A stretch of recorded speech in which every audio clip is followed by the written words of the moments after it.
despite the fact that it is currently 8 p.m. right now, and that in less than 10 hours, I am going to be waking up and go to school, and that, by the way, this is also that time of the year where not only it is playoff time in MLS, but as a college student, this is the time where midterm season has arrived once again. Oh, what a lovely time it is where not only the playoffs is happening right now, but you know that you're going to have to battle 5 midterm in a span of 2 weeks during this stretch. I mean, isn't that lovely kind of time of the season? But despite all this, I'm still doing this video because I want to talk about what happened on Decision Day, and that this is definitely the most important week in MLS regular season, as you know, many of these teams are trying to decide whether or not their season is done or not. Well, at least for 4 teams, they were deciding whether or not if their season is going to continue into the playoffs or that their season is done. And for 2 of those teams, they are going to be continued to move on into the playoffs, and 2 of those teams are now out of the playoffs. And I'll get to that once I switch the board and talk about the Western Conference clash. But first, let's talk about the Eastern Conference clash on Decision Day. And the first game that I'm going to be talking about is Atlanta and New England, which, believe it or not, this is actually going to be the match in one of the match in the first round of the MLS playoffs, as Atlanta will once again be playing against New England at Mercedes-Benz Stadium in 2 weeks' time.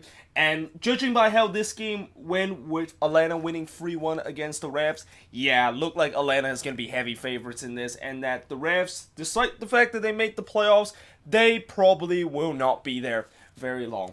3 minutes into the game, Darlington Nagbe scores from Gresso and Martinez to give Atlanta a 1-0 lead. And I forgot to mention that is Joseph Martinez that is on the assist sheet. And remember how I was shocked? I'll be shocked the fact that he come back in the starting 11 to start this game. Yeah, he actually did came back into the starting 11, and that I am absolutely shocked. The fact that he literally just 10 days ago was basically getting stretcher out in that Quakes versus Atlanta game, and that for whatever reason and just whatever kind of medical miracle that he has gone through, he basically a fully recover, and that in this game, I thought with him just getting back into the starting 11 and play for majority of the game, that he would not be as good as I would think he would be throughout the season. No. He was basically, like, the way that he played in this game felt like he never ever got injured in the first place, and that he looked like the usual Joseph Martinez as we would all know of. And, you know, he of course gets an assist there, and that he ended up getting 2 assists and getting a goal in this game. But New England did get the equalizer 5 minutes later when Pineda scores to tie the game up at 1 apiece. Pineda actually in the first minute had a chance to give the Refs a 1-0 lead, as he was one-on-one with Brad Guzan, but unfortunately Guzan won that one-on-one battle. But this time Pineda kind of made up for his bad miss in the first minute and able to slot that one home. So the game is tied up at 1 apiece. Now, in the second half, that's when Atlanta kind of felt like, yeah, okay, it's nice that you're trying to keep in this game and that you're trying to show that you're competitive, but we are just going to drop the hammer on you in the second half. And it all started when Joseph Martinez scores from Julian Gresso to give Atlanta the lead back. Then Gresso himself scored an absolute golazo from the corner from Joseph Martinez and Barco, and that is the final score of this game, as Atlanta easily cruised to a 3-1 victory against the Refs. And in terms of the shots in this game, 19 shots compared to 18 that the Refs had, 9 shots on goal compared to 4 that the Refs had, 5 shots off target compared to 8 that the Refs had, 5 shots blocked compared to 6 that the Refs had, and both teams had 50% possession. And, you know, as much as I did say that they kind of cruised to this victory, New England did kind of offer some resistant in this game, and that, you know, they did have a couple of chances in this game to potentially score more than the 1 goal that they have, but they didn't. And as I said many times this season, when you're the underdogs coming into a game and you are facing a team that, you know, will try to maybe give you minimal chances to put the ball into the back of the net, and if you don't take those minimal chances, you are not going to end up in the winning side. So, yeah, for the Revs, they need to figure things out and make some adjustment in 14 days time, because both of these teams are facing off each other in the first round of the playoffs, like I said earlier, and that it'll be interesting to see, are we going to see a similar game, or if the Revs are going to be more prepared coming into this one. But next up is a game that I have no idea how it ended 0-0. And I think this is also one of those type of game where one team basically put on a shooting gallery on another team, but yet somehow they just could not put the ball into the back of the net. And what's even more shocking about this game is the fact that DC had 9 men. FC Cincinnati has 9 men in this game.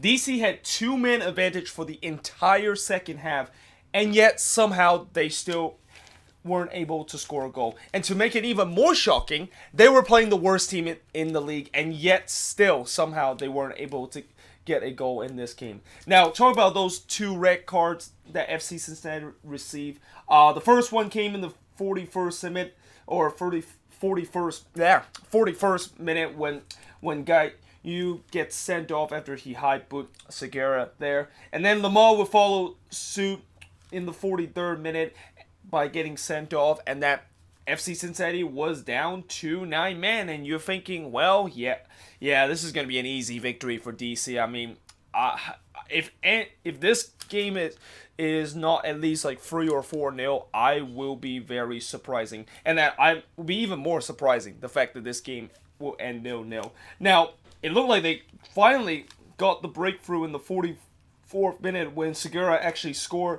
the opening goal, but VAR actually ruled that goal out because Segura was in an offside position when he received it. And when you look at the replay, that was a good call because Segura was just about a feet offside and just made the run a little bit too early. So there is an example of VAR being used correctly in terms of overruling a clear and obvious mistake. Now, in the second half, there was not many things that I can talk about other than the fact that DC basically put on a shooting gallery on FC Cincinnati, but they weren't able to put the ball into the back of the net. And probably the main reason why they didn't able to put the ball into the back of the net is because despite the fact that they had 33 shots in this game compared to 8 that FC Cincinnati has, they only had 3 shots on goal.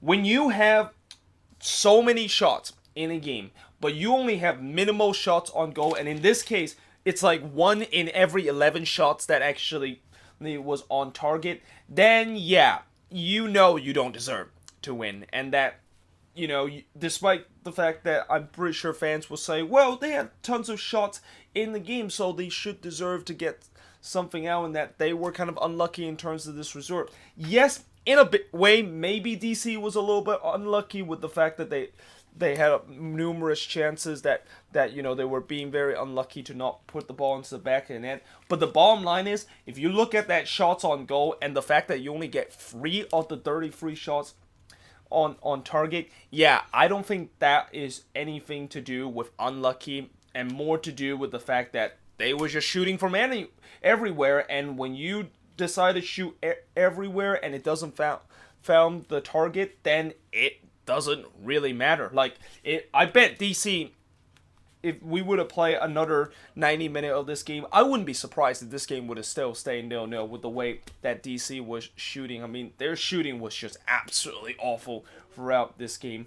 They had 18 shots off target compared to 2 that FC Cincinnati has, 12 shots that was blocked compared to 4 that FC Cincinnati has, and possession-wise, 66% possession compared to 34% possession. And this draw does come with a bit of a cost for DC, because with this draw, they no longer have home field advantage in the first round of the playoffs, and as I mentioned later, it would be TFC the one that actually gets home field advantage, as they were able to leapfrog 2 teams to get to that spot, and that they will now have to go to BMO Field and hope that they can, of course, brush off of what was a very frustrating result against FC Cincinnati, and that they need to, of course, brush that off, so that when they face TFC, they need to have that confidence back so that they can maybe move on into the next round. I mean, I still don't know exactly if this DC team is actually the pretender or contender right now. Like, there's time where I feel like this team just is a pretender with the way that they play, and this is an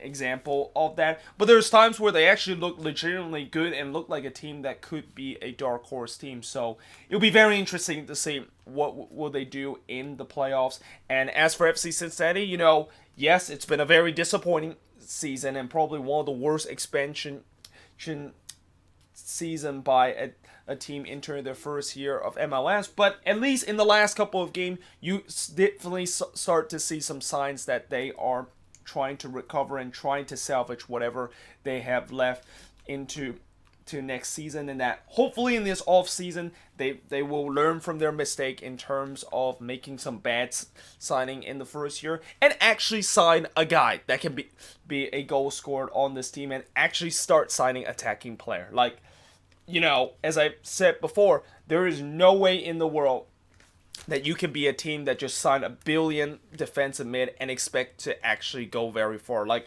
as long as if you don't have a goal scorer on your team, you are dead in the water in terms of trying to compete for the playoffs of MLS. But moving on in the next match, and speaking of a team that didn't had a very good decision day and had a costly decision day, is the RedBulls. And unlike where DC, of course, drew that cost them their chances of getting home field advantage, the RedBulls actually lost to Montreal, and that because of that, they dropped to that 6th spot, and that they, of course, will be playing against the Union, which is kind of actually a very interesting matchup. I mean, the Union and the Red Bull, two teams that, you question whether or not if they can, of course, make a deep run with the way that at times this season they have looked very good and at times they have looked very poor, and that I think that could definitely be an interesting matchup, and that there's also kind of a rivalry perspective with, Philly and Red Bull. Both teams tends to not really like each other when they face off against each other in the playoffs, but that would be a very interesting kind of playoff series to talk about. But what is not very interesting is the Red Bulls dropping the ball on decision day and losing to an already eliminated Montreal team by a score of 3-0. Now, the Red Bulls did have some early chances to get the opening goal, but they weren't being able to put those away and weren't very clinical. And by the time when Montreal did wake up, they basically showed their clinical finishing. And in the 23rd minute, they got the opener when Bojan scores from Okwanko to give them a 1-0 lead. 14 minutes later, Urruti doubles that lead, and I wrote Red Bulls defense completely switched off after they thought that they won not won a penalty, but actually won a free kick. That's actually mistake there. And to be fair, when you look at what happened in that play, where I was kind of surprised the fact that the Red Bulls were complaining that they should have won a free kick. I mean, if anything, I thought that should have been a penalty for Montreal with the way that one of the Red Bulls defender just basically they foul one of the impact attacker, and I just don't know how in the world would they be shouting for a free kick when it seemed like they, of course, committed the foul, and that they just basically completely switched off and allowed Urruti to basically score from a tight angle. And yeah, Montreal was up 2-0 at halftime, and in the second half they would make it 3-0 when Okwanko scores from Taidier, and I wrote shocking Red Bull defending. I mean, throughout the season we have seen this Red Bulls defense have looked very shaky and at times look like one of the worst defense in the league, and this game was an example of that. I mean, how in the world does Tim Parker just literally standing there like a statue when the ball crosses in and let Okwanko runs off his back is just quite incredible, and that I guarantee you in previous year you would not see Tim Parker does that kind of mistake. And yeah, Montreal of course went up 3-0 and they end up winning this one 3-0 as they had 10 shots compared to 8 that the Red Bulls had, 4 shots on goal compared to 1 that the Red Bulls had. Both teams had 5 shots off target, 1 shot that was blocked compared to 2 that the Red Bulls had, and Montreal has 60% possession compared to 40% possession that the Red Bulls had. And that for Montreal, it's a good win to, of course, end their season, and it's going to be interesting to see what their off-season is going to look like. And remember, this team does have a bit of an early start next season because since they won Canadian Championship, they of course are going to be going to CCL. And as for the RedBulls, like what I said with DC, they got to shake this off and focus on the first round of the playoffs, where, it's a game that I think they can definitely win against Philly, and that I think they have a little bit of an advantage over the Union in terms of playoff experience, because they've been there before and they're able to usually get through the knockout round or the first round with ease. So yeah, we shall see how they, of course, will bounce back and hopefully be up for that game in the first round of the playoff against the Union. Speaking of the Union, they themselves also did not have a good decision day.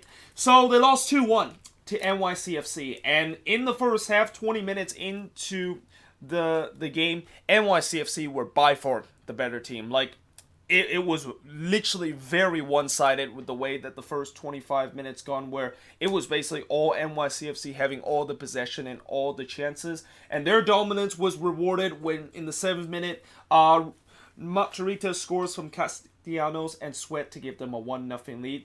Then it would be 2-0 in the 22nd minute when Tajuri Shradi scores from Castellanos. Now, the Union did start to come back to life after half-hour play, but despite the fact that they had a couple of chances to get at least one back, they weren't able to put it away. And then in the second half, I thought the game was started to be a little bit even, and in some way the second half kind of was what I thought was going to happen in this game, where it was going to be pretty even because you have two of the best team in the Eastern Conference facing off each other, and that both teams had chances to potentially get the next goal, and that the Union eventually did get the next goal, but unfortunately it seemed like it might have came a little bit too late, as in the 87th minute, Fabian, of course, was able to score a penalty after the Union won a penalty because of a handball against one of the Red Bull defender. And then after, when Fabian scores the penalty, he basically got into a little bit of scuffle with Sean Johnson. And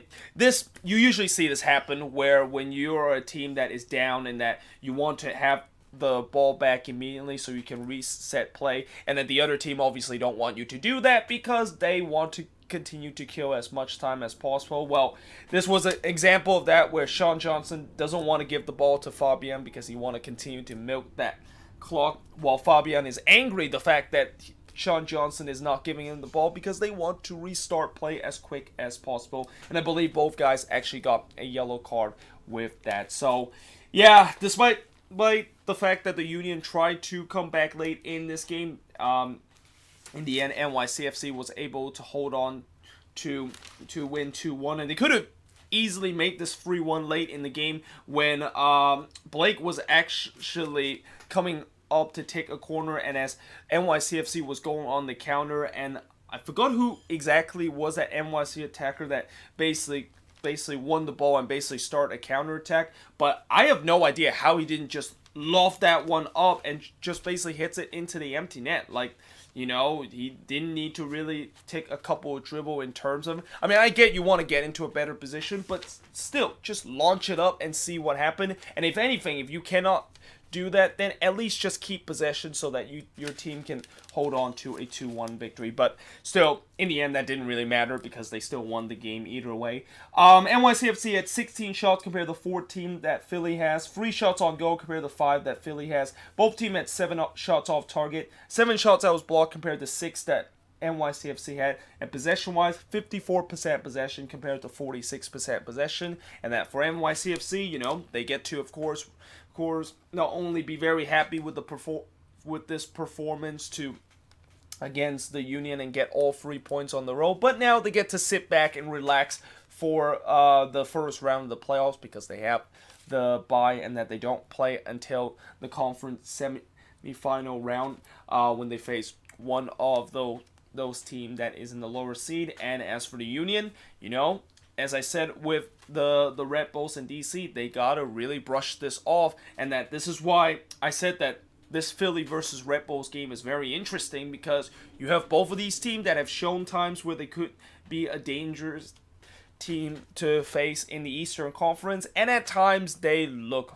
very, very sloppy, and that in many ways both teams just seem like they have had some high moments throughout the season and had some very low moments throughout the season, and that you just hope that for one of these teams, they better bring their high moments into the playoff game, because if you have a low moment during that playoff game, then you're done. I mean, the playoffs this season is one and done, and that you just cannot afford to have a bad game, unlike in previous year where if you do have a bad game, at least you can rebound it in the second leg.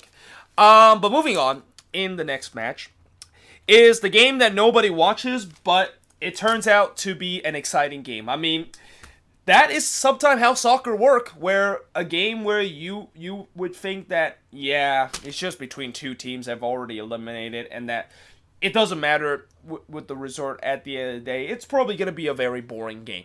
No, this was anything but a boring game, and it turns out in the second half, it turned into a goal-scoring fest. Now, in the first half, 5 minutes into the game, Orlando actually took the lead early with Akindele scoring from Benji Michel and Pereira. Originally, they actually look at VAR to see whether or not if there was a potential offside. I believe either against Michel or Akindele, but when they look at it, they didn't see anything that says that is clear and obvious to rule the goal offside. So the goal, of course, stands, and Orlando City gets an early 1-0 lead.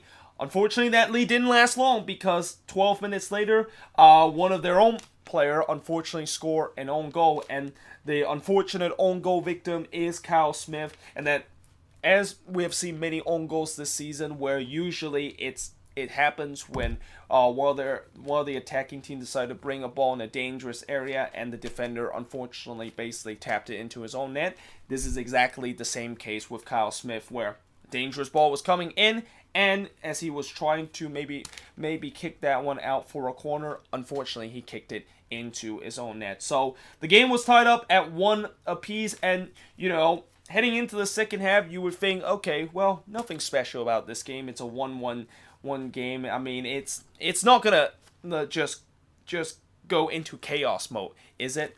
That's when you're basically wrong, and that chaos mode really activated after the hour mark, when in the 61st minute, Chicago got the lead for the first time when CJ Sapon scores from Herbers and Katai.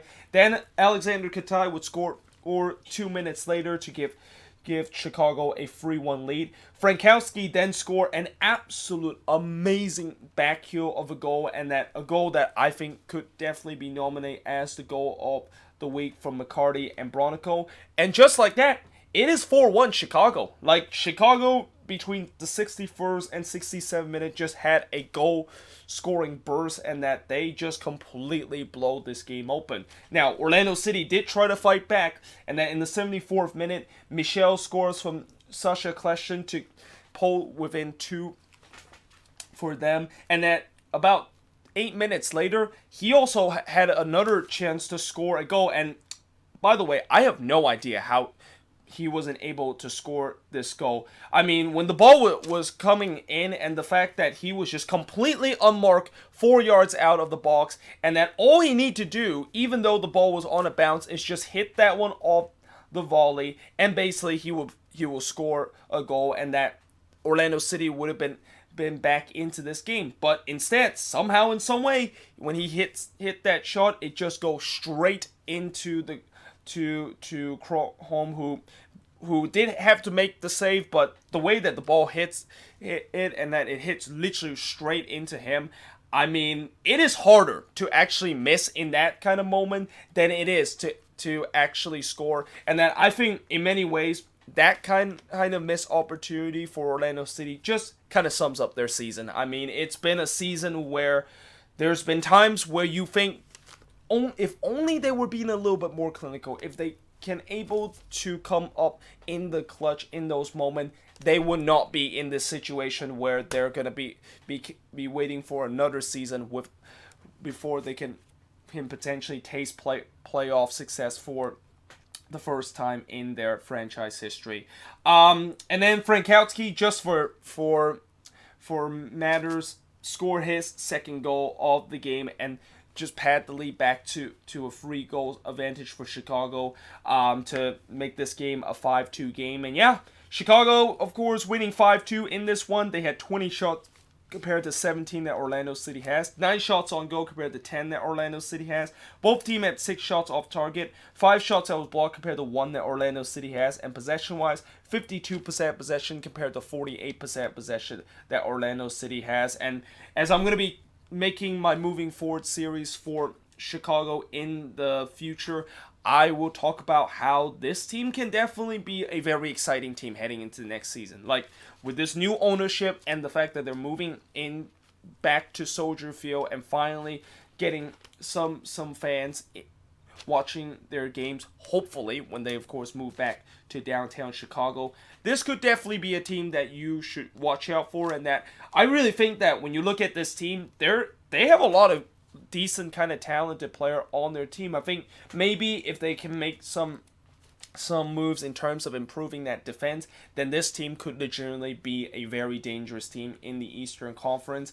That unfortunately is not what I could say about Orlando City, which, by the way, today I've just heard that they officially fired James O'Connor, which I'm kind of a little bit surprised because I feel like they could have maybe give him another year to trying to get his players into this team and to see how it goes, but apparently Orlando City doesn't think that way and that they want to move into a new direction. And now it's going to be interesting to see who exactly is going to be the new head coach of this team, and can he finally set some identity to this Orlando City team that they just have not have an identity and not have just a culture that they believe in, so that they, of course, can win games, so that they can make the playoffs for the first time in franchise history. But moving on into the last game on this board, and the last game of the Eastern Conference clash on Decision Day, is TFC winning 1-0 against Columbus, and that, no doubt, TFC was the big winner in terms of Decision Day out of the Eastern Conference, because with this 1-0 win against Columbus, as I mentioned before, they leapfrog 2 teams and gets the first round home playoff game. And that, although this was not a pretty performance by TFC, they got the job done. And they got the job done in the second half when Pozuelo was able to put a beautiful free kick to give TFC a 1-0 lead. Now, 5 minutes later, Columbus had a chance to equalize, and that this could have actually been the goal of the week if this one actually went in, where Diaz from probably about 30 yards out absolutely put a screamer into the net, and somehow in some way Westberg was able to just tip that one and then tipped it onto the bar and hits it off the bar. And then, I mean, that was just an incredible kind of shot. And when I saw that shot in the condensed highlight version, you can literally hear the crowd that was just oozing the fact that would have, they know that they were very fortunate that they didn't see their team concede, but it was really darn close with the way that shot was, and the fact that somehow in some way Westbrook was able to make an incredible save to keep this one at 1-0. Now, despite the fact that TFC, of course, get the 3 points, and that, I kind of crowned them as the biggest winner in the Eastern Conference in terms of Decision Day, there is a little bit concern heading into the playoffs for them, and that concern is Josie Altidore in the 70th minute came off with a quad injury. Now, it didn't look like it was a very serious quad injury, and usually when you have a quad injury that is not serious, it might take 1 to 2 weeks to heal, so that he could, of course, be back in time for the playoffs, and they really need him in the playoffs. I mean, when you see this season when TFC does not have either Altidore or Pozuelo on the same pitch, they just don't look like a very threatening team going forward on the attack. So let's hope he is okay and that he can, of course, be back with TFC. Although, in some way, this is also bad news if you're a U.S. men's national team fan, knowing the fact that he most likely will be out for that Nations League game between Canada and Cuba. And that maybe at the same time, it could be good news, the fact that at least we're bringing some of our youth striker on the U.S. men's national team, and maybe they can, of course, shine throughout those games. I don't know. I mean, Altidore, he was basically kind of the security blanket for this national team and the guy that is really the main goal scorer for the national team. But now he, of course, has suffered this injury. Yeah, that is going to be a little bit of a miss for the U.S. in terms of those Nation League games between Canada and Cuba. And I'm going to try to at least watch a couple of those games, even though, I have been very kind of down in terms of the U.S. men's national team, and that I just feel like until when the qualifying start, I'm not really going to really watch them a lot, and that I'll just hope things, of course, will work out with that team. But going back to this game, as I kind of got a little bit off track, talk about the national team. TFC had 14 shots compared to 7 that Columbus had. 4 shots on goal compared to 2 that Columbus had. 6 shots off target compared to 3 that Columbus had. 4 shots that was blocked compared to 2 that Columbus had. And possession-wise, 52% possession compared to 48% possession that Columbus had. That being said, I am now going to be switching the boards and look at the Western Conference clash of Decision Day. But yeah, moving on, is the game that unfortunately I have to talk about, because in this Portland Timbers versus San Jose Earthquakes game, where it is a winner-take-all kind of game and the winner of this game make it into the playoffs, it was the Timbers that were the winner of this game, and therefore they are moving on to the playoffs, and the Quakes are now out of the playoffs and become the odd man out in terms of those teams that is battling for those 2 spots in the Western Conference. And I'm not going to say the fact that the Quakes did not deserve to lose this game, because the way that you look at this game, yeah, the Timbers pretty much control the entire game, maybe besides the first 5 minutes of the game.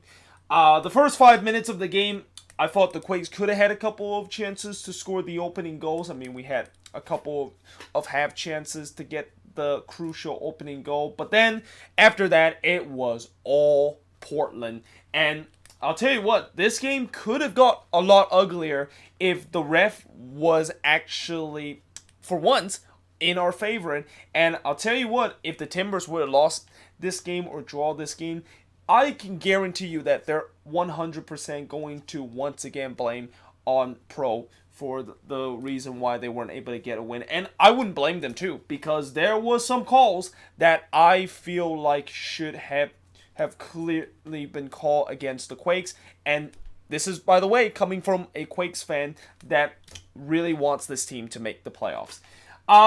In the first half, 29 minutes in the game, the breakthrough happened when Mabiala scores from Villafania and Aspria. And, that breakthrough, I knew it was coming with the way that the Timbers was just kind of pinning us back, and that we just looked completely lost in that midfield, and that we're just getting completely overrun, and that the attack just offers nothing because of the fact that we couldn't even get the ball and string some passes into our own half. And also our defense looked very suspect. I knew eventually we were going to concede that goal, and it happened in the 29th minute. Now, this is where I also will talk about why I think Portland would be very angry if they didn't get this win, and that they were blaming it on the ref, is because the Quakes should have been down to 10 men. In this instant, when Gorham Cashier decided to go studs up on Paredes, and that when Paredes fired that shot, Gorham Cashier not only didn't get the ball, but he went stud up on him. And I have no idea how that was not called a penalty, and I also have no idea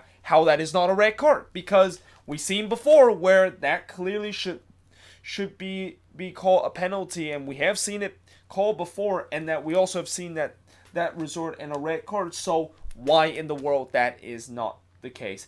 And then there was also another incident later in the first half where Nick Lima actually handballed it, and that originally when I look at it, I thought maybe it would have been harsh if that was called a handball. And by the way, that instant they actually look at VAR in terms of that call.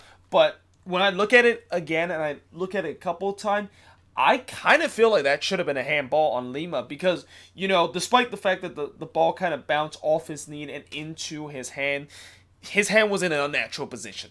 And that it looked like his hand was way out here, which is kind of in an unnatural position. And we've seen before when even though the ball hits your knee or bounce right up into your hand or hit any of your body part and bounce off your hand, then yeah, that of course is going to be a penalty as long as if your hand is in an unnatural position. And with the way that Lima, his hand was way up here, I thought that should have been called a penalty.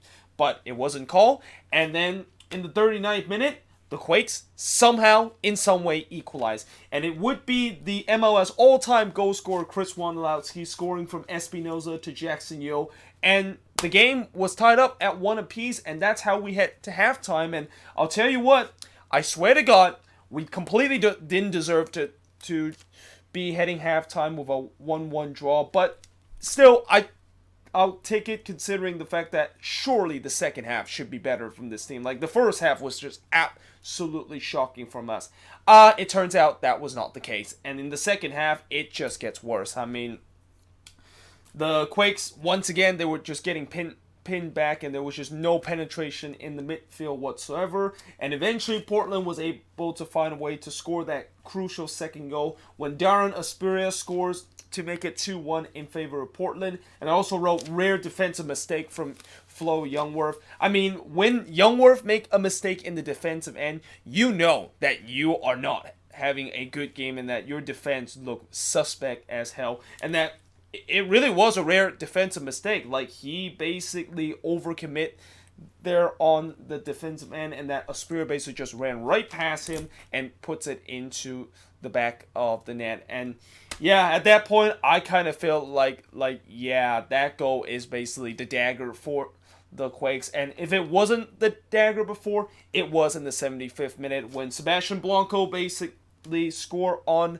a free kick to make it 3-1 in favor of Portland. And at that point, that's when I basically was still at the view party, but I basically started watching other games because I knew it was over. Like, I knew there was no way that the Quakes would actually score 3 goals in the last 15 minutes and just complete one of the most craziest comeback you'll ever see in Decision Day. And yeah, because of that, with Portland winning, they of course move on into the playoffs. And for the Quakes, their season is done. And although throughout the season I said that, I still don't believe the fact that this team will make the playoffs, and ultimately they were correct in terms of my prediction, in terms of me don't believing the fact that they won't make the playoffs this season, I definitely did not imagine this is the way. That is the reason why they did not make the playoffs. Like, when you lose 6 in a row down the stretch, it's pretty clear that you definitely don't deserve the playoffs. And as much as I know I've been saying about the referees kind of gone against us, and yes, they have gone against us in a couple of games, but at the same time, there should be no excuse with the way that, when you look at these last 6 games of us losing all of them, one of the key reasons why we lose all 6 of these games is that we gave up late goals.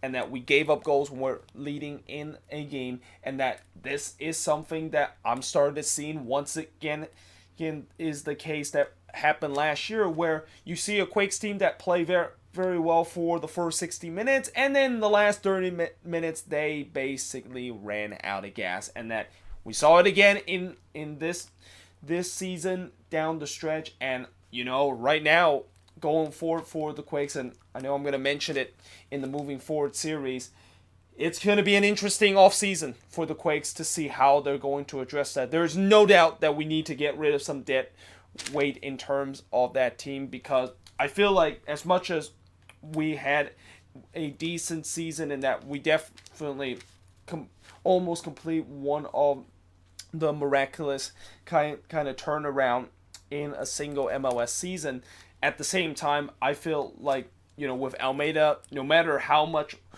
wonders that he has worked for this team, I think it only goes as far if you actually have a decent squad. And when you look at this squad, there is pretty clear that there are some players on this team that clearly should not be starting in the MLS or even starting in the USL level, and that I think this offseason we need to get rid of some of those dead weight, and hopefully we will actually get some quality player, and that we also will hope that maybe Almeida would be staying for next season, because I know I've been hearing a lot of rumor talk about the fact that, yeah, Almeida is going to be leaving Monterrey, and I know a lot of Quakes fans are very concerned about that.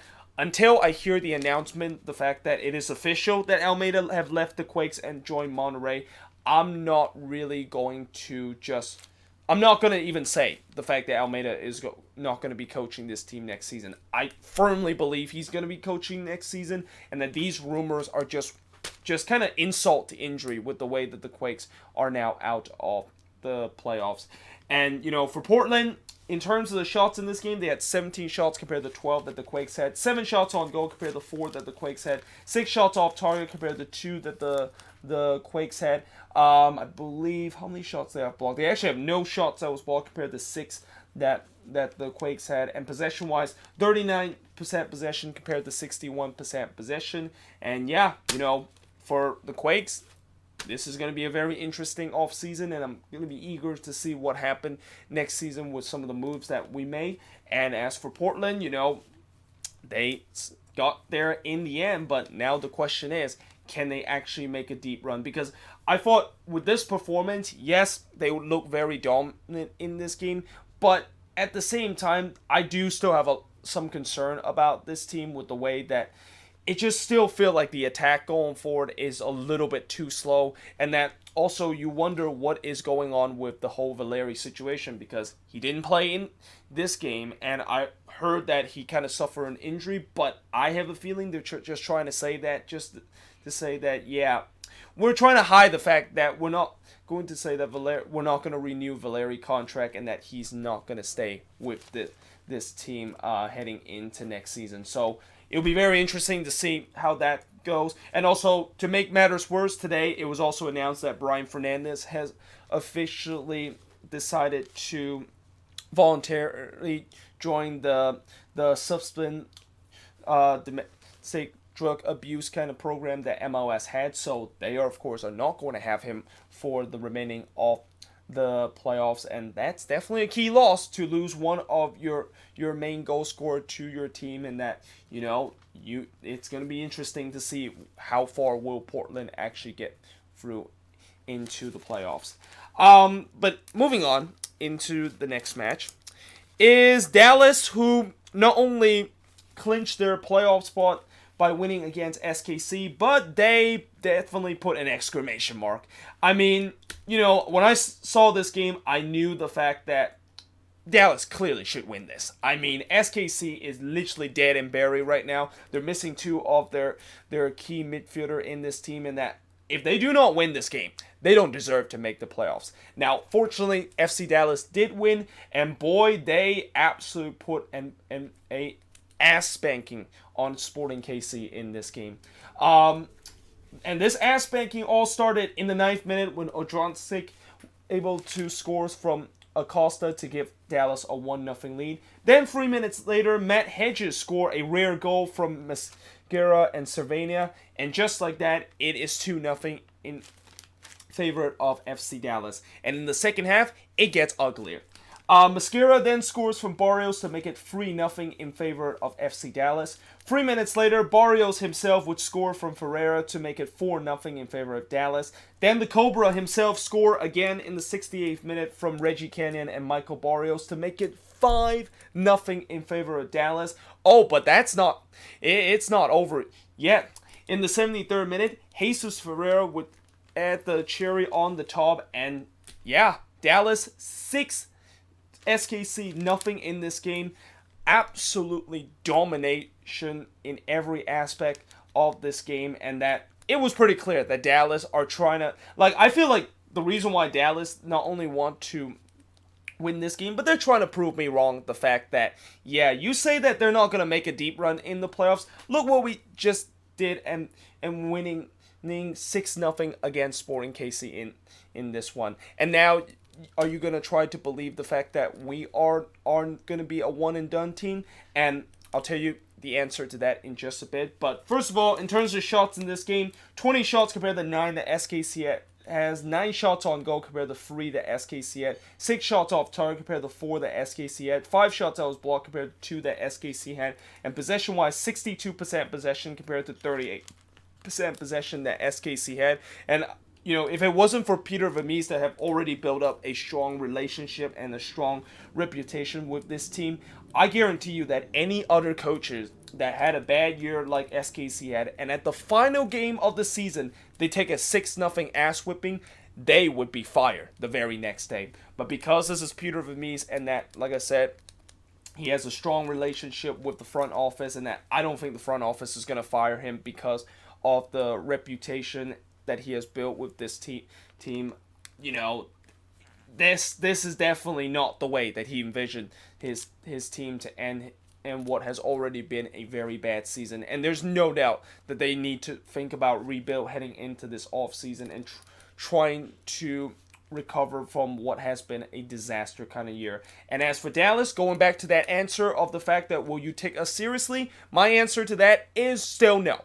And the reason why I still don't kind of take Dallas seriously, despite the fact that they dropped 6 goals on SKC, is because you were playing an SKC team that was already dead and buried and had 2 of their best player not playing in this game. And also, did I mention this game was at home when you're playing against SKC? If this was on the road, maybe I would have believed that they could have a chance to do something in the playoffs, but I still don't believe the fact that with the way that their road record has been this season, I just don't see how this team can go deep. And also knowing their history in the playoffs and how this team just seems like a team that always have early disappointing playoff exit, I won't be surprised it's going to be once again the case heading into the playoffs, where they have to go on the road to play against a Sounders team that historically has been able to beat them whenever they play against Dallas at CenturyLink Field. But moving on, in the next match is a historic day in LA. So not only LAFC now has the record for the most ever points in MLS history with a 3-1 win against Colorado, and that they got 1 more point than what the RedBulls set last year, but this was also an historic day from Carlos Vela, who not only he become the new single season goal scoring guy, but he basically put on a performance for the ages, and he pretty much put an exclamation mark of what surely has to be an MVP caliber of a season, and that I think there's no way in the world there should be any discussion of whether or not if Vela is going to win MVP. I mean, I won't even be surprised if he's going to be unanimously voted as the MVP of this season, because what a season he has been, and that in this game, he basically showed why he is the best goal scored in MLS history.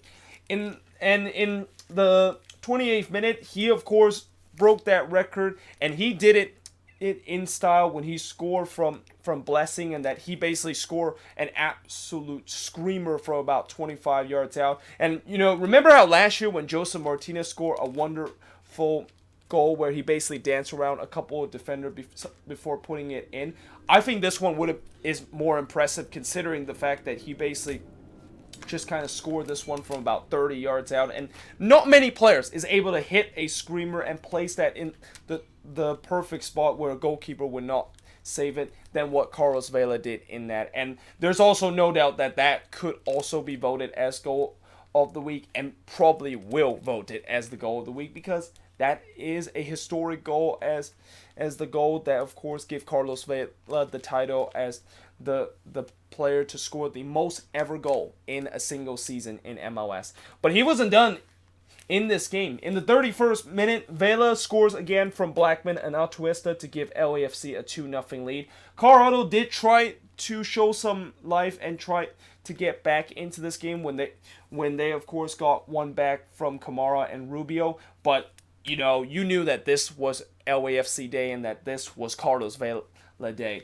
And that in the 51st minute, he capitalized an historical day with a hat trick from Blackman and Zimmerman to make it 3-1 in favor of LAFC. And that, LAFC, of course, was able to win 3-1 on a historical day, not only from Carlos Vela but also from this team that getting the most point in a single season by an MLS team. And I think the only downside that I will say about LAFC in this game is that Walker Zimmerman did get subbed off with a report concussion injury. And when you look at how he suffered that concussion injury where he basically fall flat on his face on the turf, yeah, that is not a very good sign, and that I won't be surprised if he's going to be out for a couple of weeks because, unlike many other injury where you can somehow have like a doctor that just miraculously cure your leg injury in a couple of days, just like what Atlanta medical staff has done to Joseph Martinez, you can't do that for a concussion. Like, concussion is a very serious thing, not only in MLS but around the world of sports right now, and that I won't be surprised if Zimmerman did suffer this concussion injury. He could be out for a couple of weeks, and that's a huge blow to that defensive end for LAFC because he's arguably their best defender and probably the best defender in MLS this season. Now, in terms of the shots in this game, LAFC had 15 shots compared to 10 that Colorado has. Both teams had 5 shots on goal, 4 shots off target compared to 3 that Colorado has. And in terms of block shots, 6 shots that was blocked compared to 2 that the Rapids had. And possession-wise, 64% possession compared to 36% possession. And despite the fact that Colorado, this is definitely not a way that they want their season to end because, they want to at least, even if they're not going to make the playoffs, at least they finish the final game of the season with a win. I'm still very impressed with the way that the Rapids have fight every single week, and that, it's hard to believe that this team has been up for elimination for so long, and yet it only took to now that they have officially eliminated from the playoffs, and that you just definitely have to kind of tip your caps off of this team of how they become not what once I thought was a spoiler team to a team that almost becoming a big spoiler in terms of actually making the playoffs. And speaking of tipping my hats off, I also have to tip my hats off of Tim Howard, who is playing his very last game in his career. Obviously, he's going to remember as one of the greatest goalkeeper, if not the greatest goalkeeper to ever play for the U.S. men's national team. And there's no doubt he's a first-round Hall of Fame in the U.S. Soccer Hall of Fame. Like, the career that he has done in MLS and also over in Europe and now back in MLS and during his time with the U.S. men's national team, I don't think there's anyone that is going to come close to what Tim Howard has done and that what he has meant to not only MLS but also the U.S. men's national team, and that, I wish him a great retirement, and that hopefully maybe he might think about even get into coaching role because we've seen a couple of goalkeepers that have showed their interest in coaching, and we shall see if that is going to be the case with Tim Howard. But moving on in the next match. So while one LA side is celebrating in a historical day, the other LA side is definitely very nervous heading into the playoffs, and that in this game between the Galaxy versus Houston, this game looked like the exact carbon copy of last season on Decision Day, where it looked like the Galaxy was going to get a big win to get themselves home field advantage, and then the collapse happened. Now, in the first half, 9 minutes into the game, Zlatan scores from Sebastian Lletget to give the Galaxy a 1-0 lead, and what a chip that was from Zlatan. Like, this was just a world class of a chip. The fact that he able to just kind of chip this one while he basically just kind of stands still, and the fact that you are able to do that and place it perfectly where the goalkeeper can't reach it, like, that is something that only a world class player like Zlatan would do. And I gotta say, if it wasn't for Vela, of course, getting that record-breaking goal that most likely will be the goal of the week, this would also be nominated as the goal of the week and probably would be the goal of the week this week. Now, in the 17th minute, he actually had a chance to score a brace and give the Galaxy a 2-0 lead, but unfortunately he was denied by the post. And then in the 45th minute or 2 minutes into the first half stoppage time, just as it looked like the Galaxy had a 1-0 lead heading into halftime, Houston was able to get the equalizer, and it was Christian Ramirez that gets the equalizer. And originally, Elise actually hits the post off of this shot, but fortunately for Houston, it bounced straight back into the path of Christian Ramirez that basically just easily tapped it in and scored probably the easiest goals that he'll ever score in his career to tie the game up at 1 apiece. Now, in the second half, the Galaxy did get the lead back when Pavone scores from Antuna and Alvarez to make it 2-1 in favor of the Galaxy, but this is when the collapse happened, and that this is when you could say that if you want to compare this game to last year, this is when the second half began for the Galaxy. The collapse started when Elise scores from Strona to tie the game up at 2 apiece. Then Ramirez turned this game on its head from Elise to give the Dynamo a 3-2 lead. And somewhere in Minnesota not only is celebrating the fact that Houston, of course, took the lead, so now they got home field advantage in the first round of the playoffs. But I'm pretty sure a lot of Loons fans are going to forgive Ramirez for what he did to them a couple of weeks ago, where he basically scored a goal against his former team and also celebrated against his former team. Now, Houston, to make sure that they actually got all 3 points in this game, they score again late in the game when Memo Rodriguez scores from Elise and Benzema.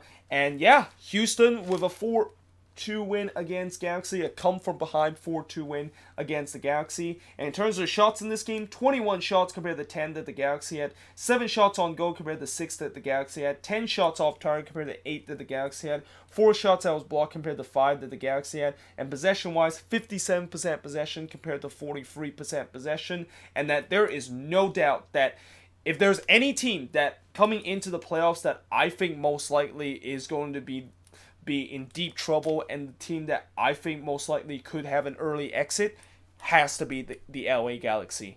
I mean, there is no way in the world you would be heading into the playoffs when you literally have one of the worst defense in the league, if not probably the worst defense in the league coming into the playoffs, and that you also just coming into the playoffs when you concede 8 goals in the last 2 games, and that the last 2 games you were facing teams that is near the bottom of the table and teams that don't usually score a bunch of goals. Like, if I'm a Galaxy fan, I am definitely very concerned what happened when they, of course, play against Minnesota in that first round of the playoffs. And there's no doubt that I am pretty sure the fact that Minnesota is able to win that game against the Galaxy if the Galaxy doesn't figure out this defensive issue. Because, you know, it doesn't matter how many guys on that team that can score goals, and we know that they do have players that can put the ball into the back of the net.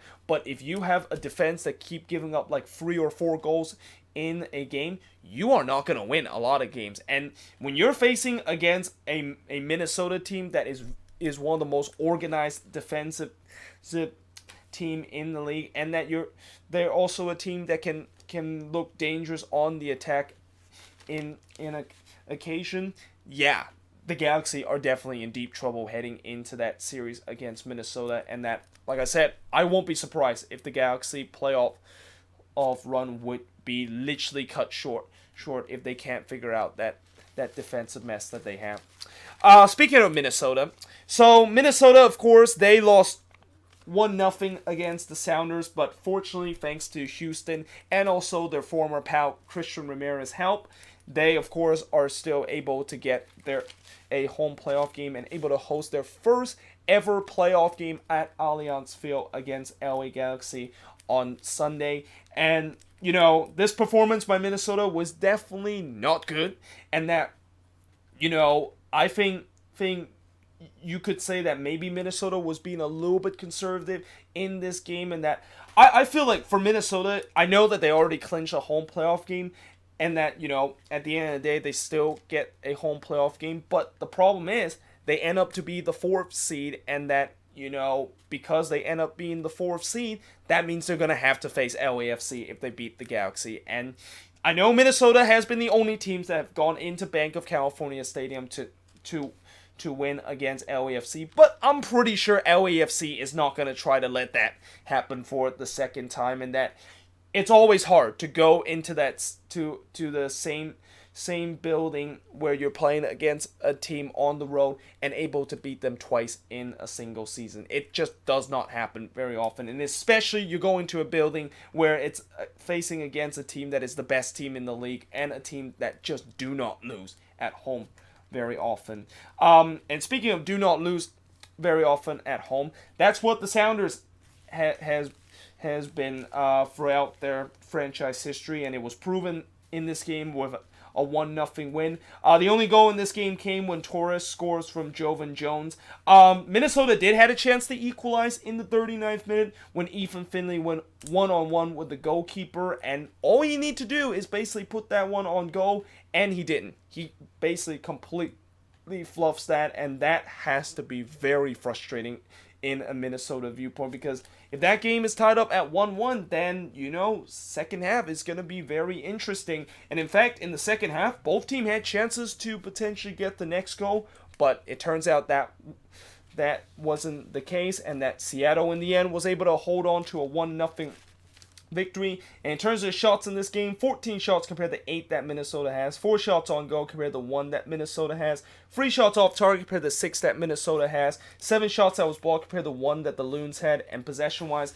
52% possession compared to 48% possession. And for Seattle, it wasn't a pretty game, but they were able to get a win that will lock them that second position in the Western Conference, and that is definitely a great position to be in right now, because in case if LAFC does fall in the playoffs, they would be the next in line in terms of hosting a conference final matchup.